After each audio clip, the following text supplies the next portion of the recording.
Okay. So, Marita, I'm Indrani Vedula, and I know that you and I have been working very closely for setting up the whole 1,000 Days Fund chat service. But just wanted to welcome you to the community interview. And this is basically a program that we've started wherein the Turn team can actually start reaching out, different members of our team from the product or partnerships team can reach out to all of our existing clients and learn more about them, understand their story, their use case even more deeper, and see how we can help continue to support you in your journey. So that said, let's get started. Maybe for everyone, maybe can you tell me a little bit about yourself, your name, who you are, what you do at your organization? Sure. Yeah. So my name is currently living in Bali in Indonesia, and I'm the Director of Communications of 1,000 Days Fund. Great. And from 1,000 Days Fund, can you maybe tell us a little bit more about your organization? What is the goal or objective of your organization? Maybe look at it as what is the problem that you're looking to solve as an organization? Sure. So 1,000 Days Fund is an organization where we equip tools for stunting prevention in Indonesia. So in Indonesia, we are a G20 nation, but we are one of five nations who have the highest stunting rate in the world. So it's become a national priority right now for the Indonesian government to accelerate the rate of stunting, and we are one of the NGO who's really focused on the stunting prevention, because we believe that stunting isn't just about fixing the nutrition.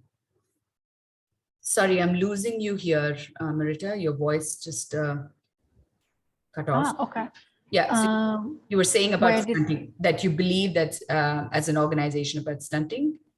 Okay, so yeah, my internet connection is a bit unstable, but okay, I will just let me know when I sure, no problem. Yeah. So yeah, we believe that stunting it's preventable, because when it happens during the 1,000 days of life and then it happens afterwards, it's irreversible. So we believe that the knowledge gap that each of the caregivers have, and also the health systems in the rural area, it's better to arm them with this knowledge so that they can prevent it. So this is where we come. We have a smart chart, a tool, and other education prevention tools, so that we can strengthen the ecosystems, the health ecosystems around the caregivers and the children, and we can also strengthen the knowledge and hopefully inducing positive behavior for stunting prevention. So that's the objective for us. Is, I think the big objective is to have zero stunting by 2030. We still very hopeful about that, but at the end of the day, what we want also to have better quality care during 1,000 days of life, the first 1,000 days of life of a child, and also strengthening the health ecosystems around these children who lives in a rural area. Great. Are there other organizations like yourselves that are focused on stunting? I think we are the only one who are solely focused on stunting. The other NGOs that we seen who's been working in the same region as us, they mainly work for like education for children or children welfare, but not stunting primarily, just not mainly stunting. So we are one of the very few. Do you have a lot of government support and things like that for the local government support for your program? Right. So the local government support, it's we are trying our best for every program that we have in the region to be a co-creation between the two of us, between the government, local government, and us. So in that terms is that we sort of asking for their commitment as well, to be to have a stronger commitment than just allowing us to work in the region, but to co-share to co-share the fee or the funding for their respective region. For instance, that we did a training for their health workers, so they have to bear the cost for the transportations, for instance, and we bear other costs that that we can for the training. So in that sense, that we wanted to sharing the burden, that we want to say to them also that this is your program as much as ours, and this is your target as much as ours, because we work in some of the highest stunting rates in Indonesia. And for instance, in Central South Timor, the number could be as high as 50%. So imagine 1 out of 2 children has stunting. So this is in their interest as well to work with us. And we've been very lucky in the 4 regions that we are working in Indonesia. They've been very helpful and very welcoming, and have a high sense of belonging in that terms, because what we're doing, it's tremendous for them. Yeah. So apart from financial support, do they also give you their resources and help? Yeah. Okay. That's so great. the resources is also we're allowed to use their facility, for instance, for the training, and then and the staffs that they have. It's part of our program, especially for the health workers, and I think it's tremendously helpful to have all the health facility system, especially the primary healthcare system in the region that we work in, to be part of our program, because that's what we want to do. We do not want to add more to we don't want to add more to the solution. We want to be embedded, and we want to be part of the puzzle, so that we just ease their work. That's essentially what we want to do. We do not want to add more work for them. So I think that's how we want to view ourselves, the collaboration that we have with the government. Great. In terms of your target audience, who are I know that there are a couple of, groups that you are trying to build solutions for. Can you talk about who you're trying to solve this problem for? So there are 3 main target audiences that we're trying to target. The first one would be the health worker. So the health worker is the staff that the Ministry of Health or the state employs for the primary healthcare services to be in the primary healthcare services. So these are people who went to university, have a university degree, and employed as nurses or not doctors, especially, just like for the health services. And then the second our target audience is community health workers. So this one, it's different. The community health workers mostly does not have a health background. They are essentially a citizen who's appointed by the village to help promoting health or doing health educations in their neighborhood. So they're part of the community. That's why they were chosen to help as an extension to the health workers, because the health workers say, like, there are not many of them, and there are much more. The community health workers are much more in terms of numbers, and so the community health workers, they also help in the stunting prevention. These are the target audience they don't have a university degree. I think most of them are on only elementary school graduates, and they are mostly female and at the age of more than 40 years old. So not very tech savvy. As I think that's one of the things. And then our third audience is the caregivers.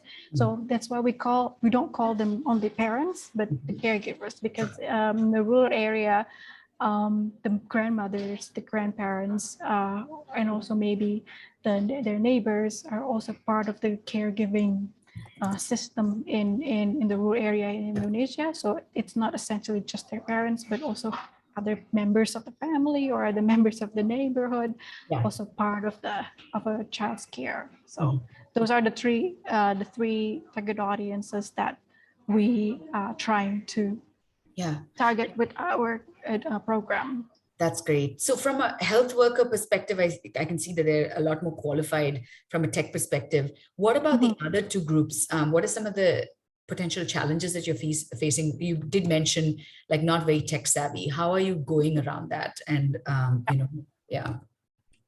So yeah, I think one of the our main challenges is with the community health workers. We work mostly with them. Mhm. We work to upskill them. I think our lifelong work is to help them, to upskill them, to make them more confident as they're the front line, at the front line about on stunting prevention. Mhm. Because with the health workers, sometimes you would talk about curative way, but with them, educations and preventions is the key.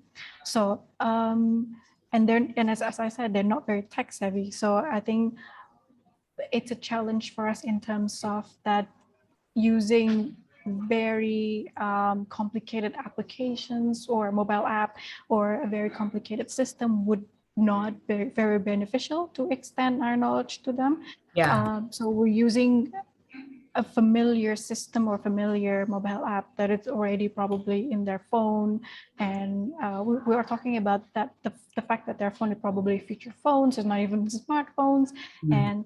And we're talking about a very bad infrastructure in a rural area where the network is very bad, and they would go to a high place or another place just to get a better signal. Mm. So these are these challenges that we are very concerned about, and we wanted to make sure that if they do are included in this technological conversation, that we are aware of their challenges about those are the things that we should include them. And the fact that they're most of them are elementary graduates, I Mhm. think we have to understand the fact that we can't speak it's just a different, we have to have a different delivery than when we're talking to health workers, because they have a different kind of understanding, or they have a different kind of learning curve. I think that's what I want to say. But most of them have been working in the community for sometimes for 10 years or 15 years. So they are actually have the wisdom, and they are actually very skillful in what they say. Mhm. And yeah, so I think also confidence is one of the challenges that we're facing, because most of them are female, and in the place that we work, the patriarchal society is quite Mhm. strong. So Mhm. oftentimes they would delegate or nominate the male Mhm. community health workers to talk when they actually are as much as capable as that person, or even better capable, even Mhm. more capable than him. So I think confidence is what we're trying to spark also as well. Mhm. That yeah, the program is going hand in hand to overcome those challenges, to make them skillful and a lot more confidence. That's a very interesting point you bring up about them, even though they're fairly confident and may know the Yeah, answers because they have that wisdom, years of wisdom behind them, yeah. and hands-on experience. Maybe they still defer to the male, and that's just a part of the whole society and the way it works, I guess. Mhm. Yeah. Yeah, yeah, yeah. Oftentimes when we will do education, they will whisper the answer, Yeah. and they know the answer, but just they would whisper it. Sometimes I Yeah. would just like, what is it? Yeah. What is it, You got mom? to just Yeah. give them that little nudge and be like, yeah, you know it. Yeah, Yeah, you can tell me the answer. So that's yeah. so that being said, I mean that's an interesting problem in itself to kind of like upskill them to have a voice and agency to kind of like speak up, right? How do you think chat's going to help solve your problems? I know, I mean, these are different groups and maybe you have like different sort of issues that you're trying to address, but where do you see chat helping to address these problems? Oh yeah, I think before the chatbot happens was we already thinking about how to engage the community health workers in other areas that we don't have physical presence in. Mhm. Um, and one of the way through it is through internet, through online. We're using multiple applications, multiple media and channels at the time, and we saw that there is actually a tremendous interest in getting our tools, the Mm. smart charts, and then also in getting to know more about stunting, because the stunting becomes a national priority, yeah, but it's still a mystery for most of us, for most people. Like, what is this about stunting? It's sort of like a trend now because they've been talked about it on the media, and then so there's just a lot of interest in getting to know more. So when we're launching the online academy, online cadet academy, Mhm. I think we managed to have quite a lot of interest from them, and then they learn about stunting, and that is why we try to move the platform from these multiple channels that we have to Mhm. only one platform, just the chatbot. Mhm. And because we know that there's already a sound target interest and people who are willing to learn from it. So yeah, I think the chatbot helps in a way that the WhatsApp, it's a channel that have been used, Mhm. very familiar with it, and I think also some of the feature phones have WhatsApp on it, so it's just as easy as text for them, right? So it's not very hard to comprehend, and then we try with the chatbot itself, like we try to make it as simple as possible, that they only have to type one or two or A or B, Yeah. not even like typing more than one Yeah. vowel, because we just don't want to them to be bothered by it. Have you guys And experimented with buttons? That might be even faster. yeah. Okay. Cool. And buttons as well. Okay, Yeah. we have tons of buttons that we just wanted to. So for them, it's just like a click away, I Yeah. think, which is easier for them. So they don't have. So they have just can spend more time on reading the information instead of trying to Mhm. figure out what to type next. And so yeah, I think the chatbot helps in a way that it's a very easy information and in a platform that is very familiar for them. So Mhm. I'm hoping that it's digestible for them to understand, and hopefully it will help them to have a longer knowledge retention in the future. That's great. The other thing I wanted to know is with all of the, I know that you'd mentioned about 5,000 community health workers that you're, Mhm. already starting to interact with. Can you share some sort of a real world story where your chat service maybe helped a user? It could be Yeah. any one of these three different categories of users. So the chatbot currently, it's that we are using for the certification, but we're also using it for smart chat giveaway. So we're giving away our smart charts for health facilities that are in our database. Mhm. One of the I mean, it's not a chatbot interaction because we don't see it at real time, but it's how that this program has already brings us to the very corner of Indonesia that we don't know it exists, that it happened, that it helped in an island called Lorang. So it's an island near Papua, so in Indonesia. So it's an very eastern part of Indonesia. I think it touches the border of Australia, and there's only one health facilities there, and we managed to send Oh, the, that is the amazing. cards. And the funny thing was, like, we asked for an address, and she said there are no address, there are no street names, there's only a river. So just find the health facility next to a river, and yeah, that's just sort of the things that we have to deal each day. And the chatbot helps us to have that kind And of how did they even conversation. hear about the chatbot? Like how did they even hear about it? That's I think interesting. they hear about us from Instagram as first, and then Ah, we kind of direct it into chatbot. okay, So okay. it's easier for them to fill out the form, and it's easier for them to ask things in details. Yeah, no, that's fantastic. That's a really nice story.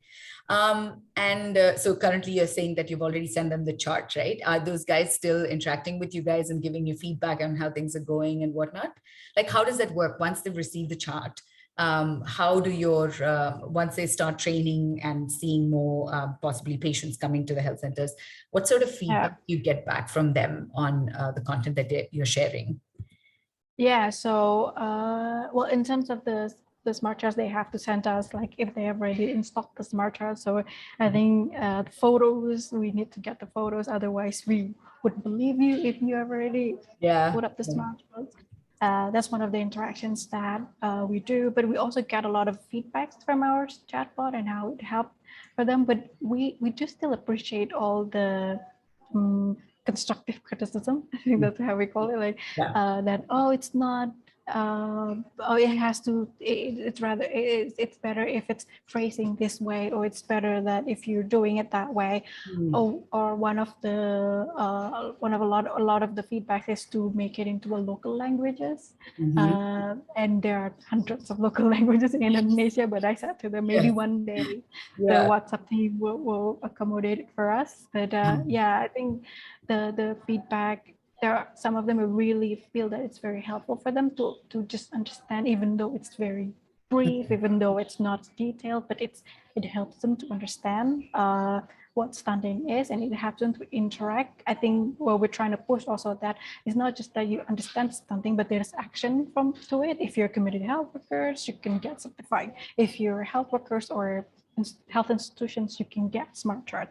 If you're caregivers, you can share this information, or if just to help. That's why we're trying to push that the content is just not a content, but there's an action from it. Yeah. What about impact? Like, what sort of impact are you looking to get from your chat service? I know you mentioned the big goal is to try to eradicate stunting completely by 2020, which is great. But apart from that, like, what's your roadmap looking like for hitting that in terms of impact? Yeah, I mean, it's a part of the big goal of the zero stunting by 2030. We're really looking for the community health workers getting certified. So this is one of the way for us to get them the certifications that they needed, because we believe that if they're upskill, if they're much more confident, they can get a better incentive. We can argue with the government that they deserve better incentives. I think better incentive will also induce better motivations and maybe a better quality care and just a better overall care for the community that they serve. So that's the kind of impact that we want to see from our interactions with the chatbot. I know that it's something that is in a long run, because we have 1.5 million of community health workers, so it's going to take a long time to get there. But I think if we are able to help even one community health workers, or 5 of them in one health facilities, I think that will be great also to find out if we help them increase their welfare. Yeah. And how are you measuring it today? Like, have you started thinking about how to measure that impact? I think what we haven't measured to the extent that we know that it already helping them, but we know that once they get the certifications, that the skill with stunting is already improved, and we're planning on making sure that the knowledge retention, and also that how they are able to share the knowledge that they have to the caregivers. I think not as far as knowing that they're doing home visits, because this is through chatbot, but I think just to make sure that they still understand what we're talking about, and they help to disseminate the information. Okay. And today, like, you're getting feedback from them already, telling you about the content that you're sharing and stuff. Like, do they also, like, how are you getting like positive feedback, and how do you know that the chat service currently is having like a very positive impact? Like, are you getting a lot of positive and a few this thing, or has it been like a split vote? I think I don't know. I think when you got positive feedback and then one bad one, it's always the bad one stays more than the positive. But we still got a positive feedback. I think this is I know that for a fact that this is the only stunting related chatbot in Indonesia.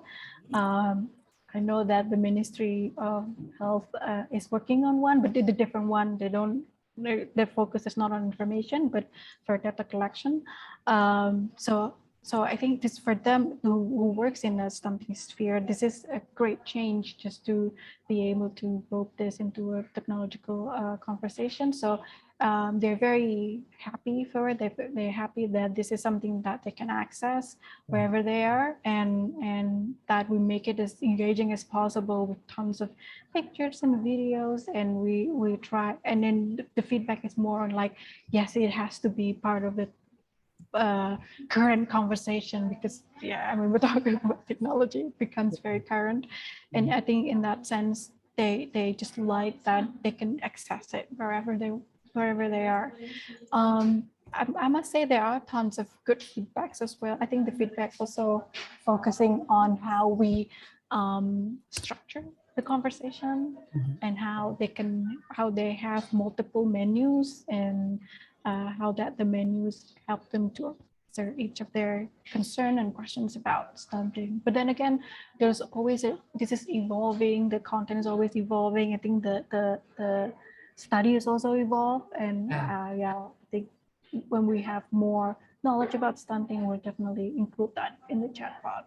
Yeah, it's an iterative thing, right? And as in how you have more and more content that you can share out, you can obviously like keep adding on to your service. And I think they'll appreciate that. The other thing I wanted to know is, so today, I mean, obviously you've got the word out to, 5,000 community health workers. And you're also, like you said, tying up with the local governments and stuff. So how do people know, like, what are some of the promotional, ways what are some of the ways you've promoted your chat service today?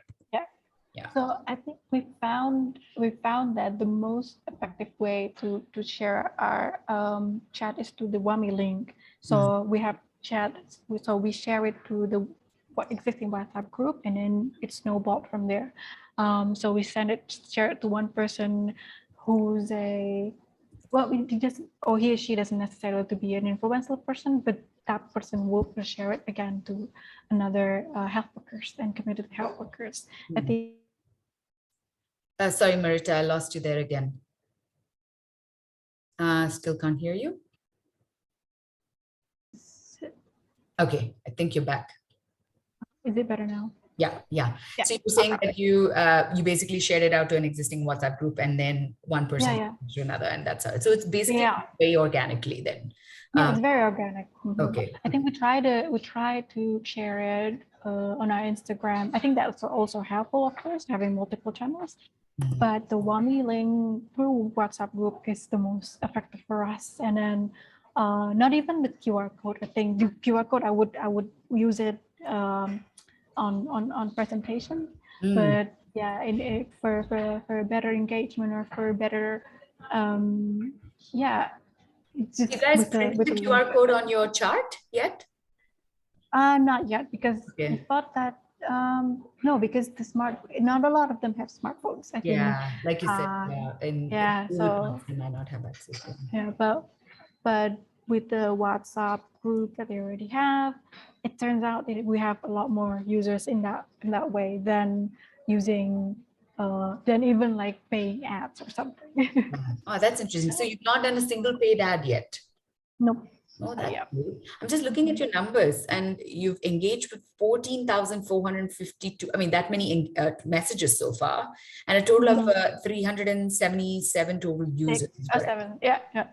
Okay, great. Most of them are from WhatsApp group, and I think our biggest challenge right now is to increase that number. Yeah, obviously, because there's a lot of other health workers and community health workers that that are out there. So we just have to share it a lot, share it more. Maybe with the help from Ministry of Health or other bigger government agency, or other bigger regional government agency that will help to get that.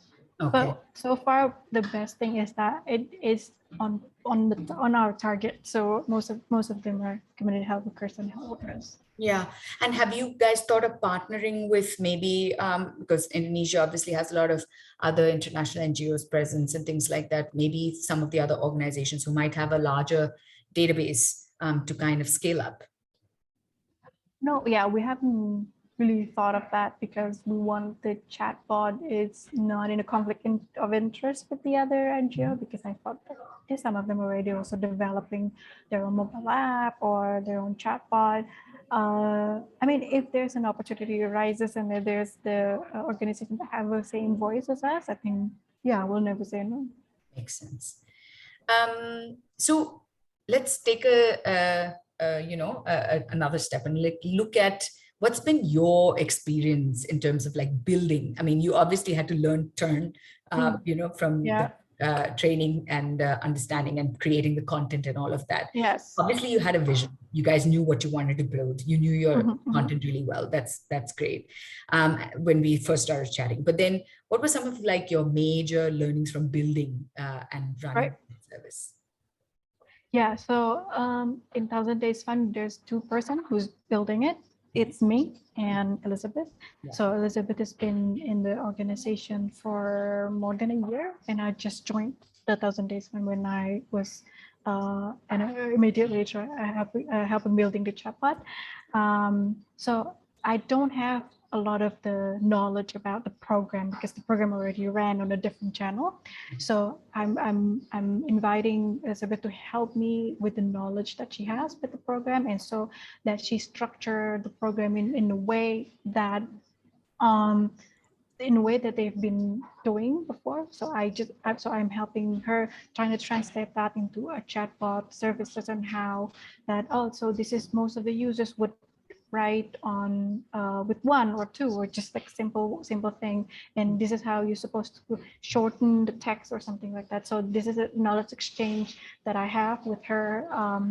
So the two of us have no coding background whatsoever, so we just, yeah, so we were just learning by doing, and I think we spent almost 2 months building the structure and the content and trying to figure out and navigating the how to using the automation and how to using the thread, which I think that part is not as hard as we thought. So it was just, yeah, it was just a little bit of tweaking, a little bit of experimenting, and then we got it. I think the biggest chunks that we have is actually structuring the programs and the menu, and also the kind of content that we want. I think that was the biggest chunk because we created the content once we set the menu that, oh, this is things that the topics that we want to providing, and then we creating the short contents for each of them, and then we put it in on the turn.io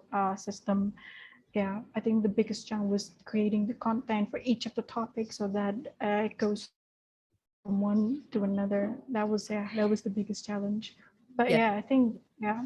Yeah, the automation Yeah. and the flow of the content, right? Like, so it Yeah. seems like it's Yeah. So I think once we know about the content and then how it goes from one to another, it's a lot easier to just put it on the turn.io absolutely, system. absolutely.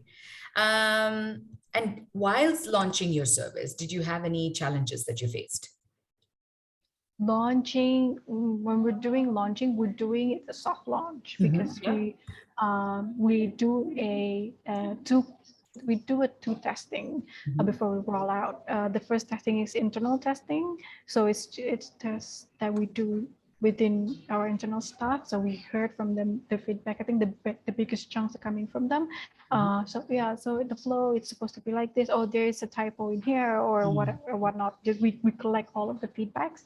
I think we did it for a week or almost 2 weeks in that times because we wanted to make sure that when it roll out to the wider audience, it's not, there are no embarrassing stuff. I think that's just the way that I would like to phrase it. Yeah. And then but then we also did the second testing. But once we did the revision, then we did a second testing, and we only share it to a certain group, a WhatsApp group that we have, and we specifically choose those who live in the rural area, who's probably older and doesn't have a very good connection or good network.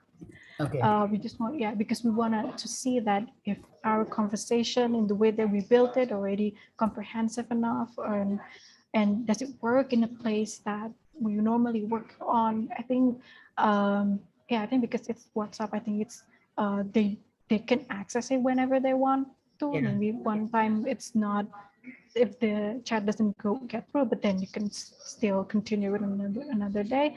Mm. And with the older audiences, I think they also can give a feedback so that we know how to shorten or we know how to make it clear, or how to make it the text as clear as possible, or the instruction as clear as possible, because yeah, maybe for them it's not very they don't very accustomed with the way that a chatbot talks or something like that. So yeah.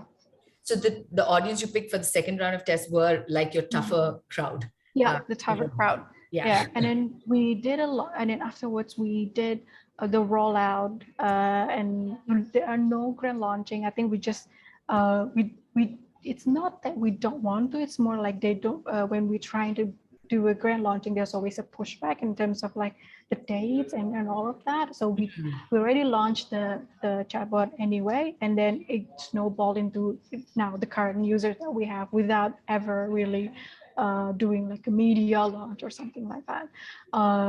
So yeah, I think we maintain it now every now and then, so that the content is still there. Or if we got feedback like, oh, there's an error message for this, but I don't need, then we just immediately correct it. So I Yeah. think yeah, it's a continuous improvement anyway. Yeah. So, Yeah. That's great. Do oh you yeah, still have some of that's not these? really challenging. Yeah. Do you still have some of your beta testers part of your thing, checking once in a while and giving you guys feedback on how to iterate now that you've become a little more mature as a platform? Yeah. Yeah. It will So be is that me still and Elizabeth. We okay? are The two of you. the Okay. most person. Yeah, we are the two of us are still on the chatbot every now and then doing testing and like, oh yeah, this is great, this is good, because I think a lot of times the content also improve. Yeah. We wanted to make it better. For instance, like now one of the program it's gonna have a little bit of shift, so we wanted to also incorporate that to the Yeah. chatbot. Yeah. So coming back to your current challenges, I know you said that, the number that we have right now is what, 377 users. You want to increase that and possibly are looking at reaching out to maybe the Ministry of Health or any government agency that you can tag with to get that boost or amp up on the numbers. Any other challenges that you can think of?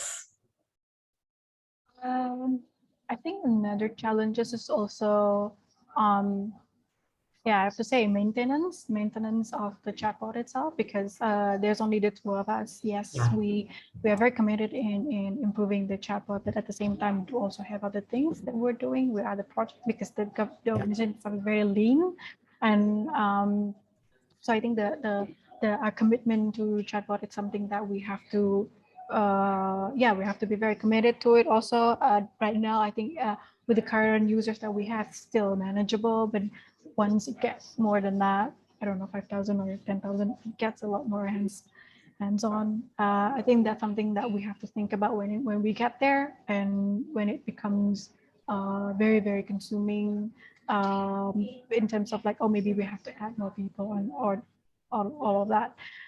But currently it's very manageable. We're still having fun making the content and then improving the content, and we're planning to add more contents. Yeah. And I think it's still gonna be fun when we have 10,000. But yeah, I think that's one of the challenge with the current organizations that we have. Yeah. Yeah, I can totally understand. And it is not your story alone. I think a lot of Mhm. organizations, struggle with that, and just in terms of, because everyone's sort of multitasking with so many other tasks, True. and having so the whole idea of re-engaging with your audience and keeping that momentum going is the way this will, go from 400 to 1,000 to 10,000 to Yeah.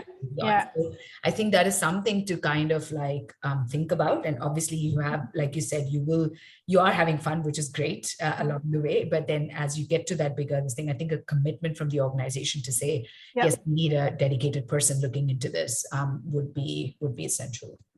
Right. Yeah. Yeah. Agree.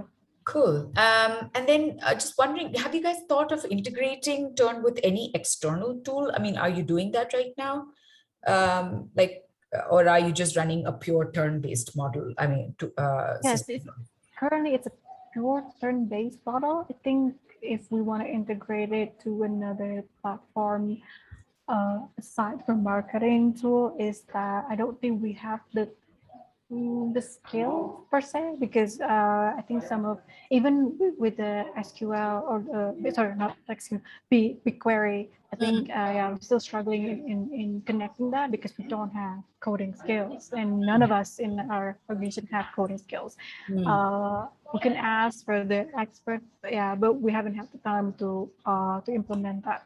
So in terms, so yeah, I think right now we're only running on the Turn.io model, Mhm. and yeah, I think with the current capacity that we have, the fact that none of us have coding skills, I think that's also become a Yeah. challenge Is that in something that case you you want really to. would like to have as a next? I mean, if at all there's a technical integration, because I mean, the BigQuery integration, honestly, if you have maybe somebody with basic coding skills who you can hire as an intern, even with SQL as they can actually help set that up for you because it's very Yeah, straightforward and those steps are already given within the learn.turn.io. We have an article that clearly describes how to do yeah, that, yeah, and our WhatsApp support team can help whoever you bring on board to maybe as an intern even to help set that up for you, and yeah. possibly that person can train you guys on here's how you write a How big do yeah. query to get Mhm. data, because that really opens up a huge Yeah, opportunity for you to understand your data better than what yeah, right. obviously if you're getting everything that you want from the Turn platform, that's fantastic, but at a later point, if at all that's something that you're keen on, just something to bear in mind. Yeah, yeah. So it's part of our next step with the chatbot. We talked to someone who have a coding skills and asked him if we want to help.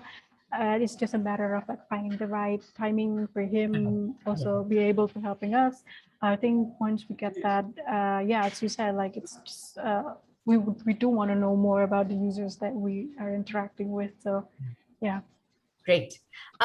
So one question for you, and it's part of the whole community building for a community, initiative.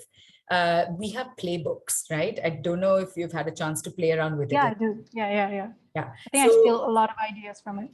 you do great. That's awesome. Yeah. So the idea is when you get to a point where you've got so much knowledge, would you be open to sharing your resources with the community? Such as maybe building your own playbook or possibly a webhook or something that you might have created. Is that something that you'd be willing to do? Yeah, I think it's definitely something that we're willing to do if our study case has been very strong and our impact has been very significant. I think that's something that we would like to do.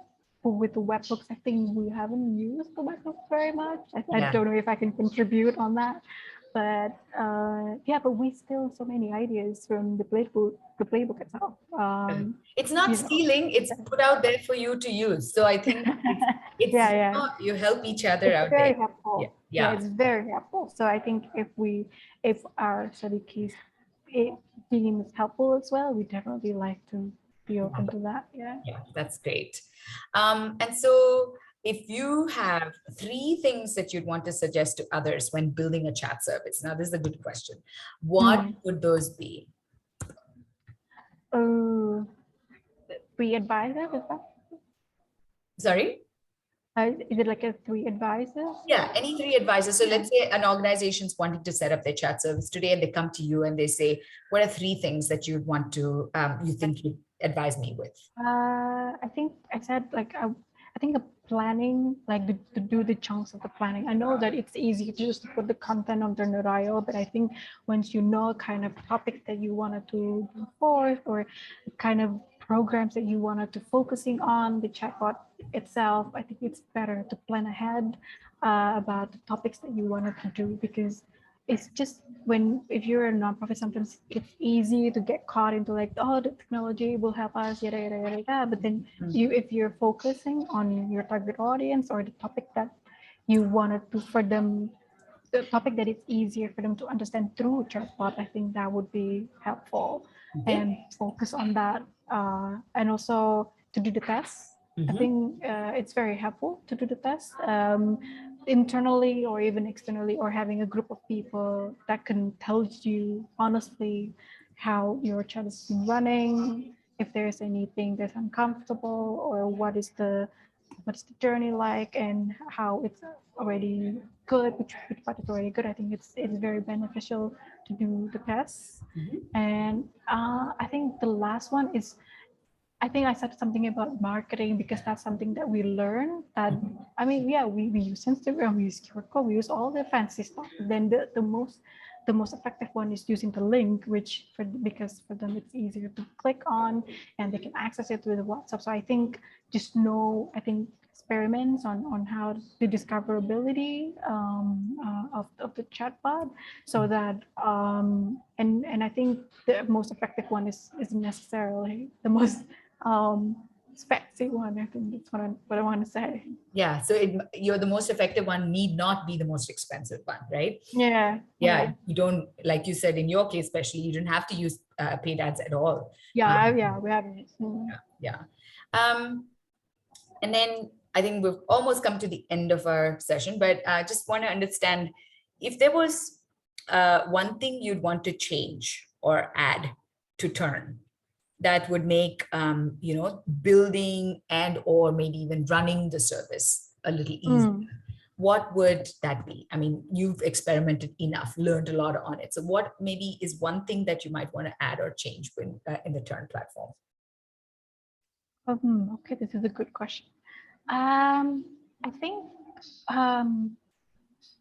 we've been using the thread a lot, because it's easier for us to get the data, and it doesn't requires us to connect with the BQ. So I think it would be also helpful if that can be implemented throughout the other features that you have, so that getting the data doesn't. I know that for people who have basic coding skill, it's easy to implement BigQuery, and it definitely using the platform helping us to play around with the data that we have. But I don't know, I think most nonprofits doesn't have the capacity or the resources, so that as easy as when you're downloading the data on Excel or CSV, and then we can convert it to Excel, something like that. That will be very helpful as well. I think that's one.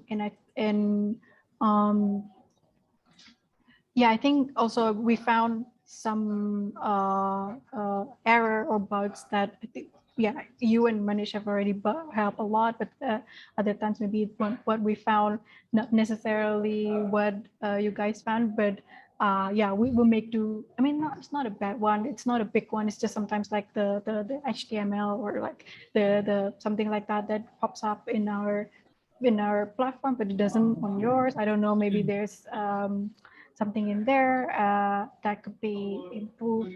And I think, yeah, I mean, I don't know if maybe it's something that I want to ask you, but I don't know if there's a features that not on Turn.io, but other WhatsApp API, business API already have. Because for instance, I think I asked Manish one about the drop down menu. Like a That list. You mean a list? like the list, yeah. I think I don't know if you have it now. I think Manish said like It's in the roadmap. It's definitely yeah. coming up. So that will help you guys have like a bigger choice. It's like a drawer of options that opens up for Yeah. you. Yeah, yeah. Yeah, I think I saw other BSP, or I saw another platform WhatsApp API. Other organization already have the list. And I was just like, yeah, maybe Yeah. when will be our time? Yes, yeah, we are getting there. And it's been something that a lot of organizations have asked for. So the notifications are something that we're pushing out, basically reminders and a way to send out like nudges to your users. So that's one feature that is actually being worked on. It's like a big feature. We also get asked about lists, and then there's also the scheduler. At some point, a lot of organizations ask about, when can we push out a specific message to a group of users at a specific time. So these are some of the top on our list, and we are working on those. But we'll come back to you on timelines on when those will be available. Hopefully soon. Yes, and lists are your priority, correct? So that's what you've in terms of. Yeah, I think it's just a lot tidier, but because we have multiple menus, and we thought that the menus will expand at some point. So goes to, I don't know, 10, it will be a lot very cluttered, even though we're trying to make it as concise as possible. So I think with the list, it's just a lot tidier, and then it's just a lot more intuitive. They just click, if I'm not mistaken, I think they just click on the radio button, and Yep. then instead of typing. So I think Yeah. minimizing typing is yeah, it's something that we learn as well, that yeah, you do not want to make them confused about what kind of input they have to do. So yeah. Yeah, absolutely. Completely understand. And I think the list features have been, I mean, they've already built it out it's available on the API. Like you said, there are some of our clients actually who have the technical team backing them to be able to take that and, build it out already for their existing, service. But because we have not yet, we're still in the works of making that available in the UI for you, as an organization to then, click and, use it for your service. But yes, that made a note of that. We'll definitely let the team know that that's what you're keen on. Yeah. And Marita, I think that brings us to the end of our, list of questions that I had for you. All right. And thank you so much for your time. I know we'll be chatting again soon, but Yeah. really appreciate your time and all your answers. And this really helps us grow, together, and for our team to understand what it is that you guys have been through from, idea to conception to, actually implementing the whole chat service. So thanks again. I'm very happy to help. Okay. Take care. Bye. Thank you. Bye-bye.